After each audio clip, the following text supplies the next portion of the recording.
सिर्फ मोदी के अलावा कोई दूसरा चेहरा नहीं बनेगा। मोदी जी और योगी जी के राज में है ना, ये बुलंदी पे पहुंचेंगे। राहुल गांधी बुद्धिहीन है, उनको कुछ समझ में नहीं आता बोलना क्या है करना क्या है। उन लोगों को बोलने में कैसे पार्लियामेंट में सांसद में कैसे बात करना है उन लोग बोल ही नहीं पाते हैं। वो क्या गठबंधन करेंगे। मंदिर में इतना पैसा लगा दिया, ठीक है, युवा की तरफ तो भी देखो। डेवलपमेंट इंडिया में बहुत हुआ है। दूसरा, इंडिया किस लेवल पे था, आज वर्ल्ड में इंडिया को सब पूछते हैं। प्रधानमंत्री कौन बनेगा? क्या इंडिया गठबंधन कुछ कमाल कर पाएगी? नहीं, सिर्फ मोदी के अलावा कोई दूसरा चेहरा नहीं बनेगा। इंडिया गठबंधन की आप बात कर रही हो, जो बिहार में नीतीश कुमार जी बुलाए हुए थे आप ये देखो ना कि उन लोगों को खुद लैंग्वेज प्रॉब्लम होता है। मैं भी बिहार से हूँ, ठीक है। उन लोगों को बोलने में कैसे पार्लियामेंट में सांसद में कैसे बात करना है उन लोग बोल ही नहीं पाते हैं। वो क्या गठबंधन करेंगे ये तो देखो। कह तो रहे इस बार गठबंधन बना है, बहुत मजबूती से खड़ा है और इस बार मोदी जी कितना भी प्रयास कर ले इस बार गद्दी पे बैठने नहीं देंगे। अब फोम का घर पे डिजाइनिंग कर दे हम सोना का, तो सोना थोड़ी हो जाता। अच्छा, राहुल गांधी से आपको उम्मीदें क्यों नहीं लगती? क्योंकि बार बार वो बेरोजगारी की बात करते हैं, युवाओं की बेरोजगारी की बात करते हैं, वो संविधान की बात करते हैं, न्यायपालिका की बात करते हैं। क्यों आप लोगों को राहुल गांधी पे भरोसा नहीं?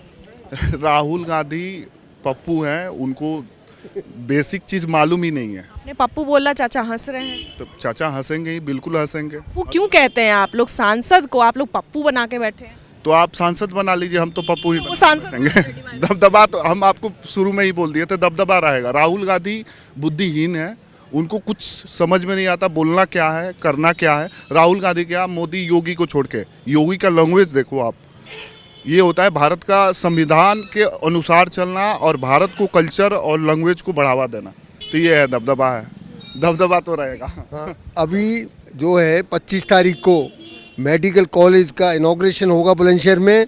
वहाँ पूरे सांसद भाजपा के हैं, पूरे एमएलए भाजपा के हैं और यहाँ तक कि जो जिला पंचायत के सब सदस्य भाजपा के हैं।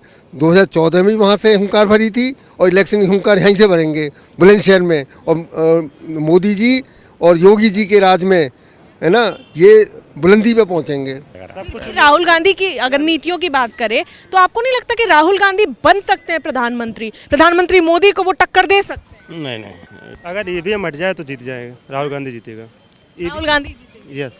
अच्छा, अभी अयोध्या में मंदिर बना, राम मंदिर बना, उसका विरोध करना कहाँ तक आप जायज मानते हैं? जायज ये करते हैं कि वहाँ की जनता से पूछो क्या है। उनके गरीबों की सब झोपड़ी तोड़ दी है, उसको मुआवजा मिलना चाहिए, वो भी नहीं मिला आज तक। और मेन चीज़ है, चलो मंदिर में इतना पैसा लगा दिया, ठीक है, युवा की तरफ तो भी देखो। मैं ग्रेजुएटेड हूँ, LLB कर रहा हूँ, कोई वैकेंसी नहीं है, 5 साल से पढ़ रहा हूँ दिल्ली में रह के, कोई फ़ायदा नहीं है, कोई वैकेंसी नहीं है। कह तो रहे हैं कि हम भारत न्याय यात्रा निकाल रहे हैं, इंडिया गठबंधन बन गया, इस बार मोदी जी को हम पार नहीं करने देंगे। इस बार मोदी जी ही पार होंगे। इस बार आप लोग कह रहे हैं प्रधानमंत्री मोदी। मुझे 2 वजह बताइए देश के लिए कि देश के लिए प्रधानमंत्री नरेंद्र मोदी ने क्या किया है।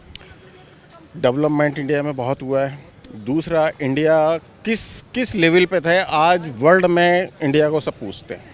पहले इंडिया का नाम आता है कौन? अरे मोदी जी ने बहुत काम किया। तो आज इंडिया में डेवलपमेंट बहुत है। आप देख लो, कहीं भी आप निकल के देख लो।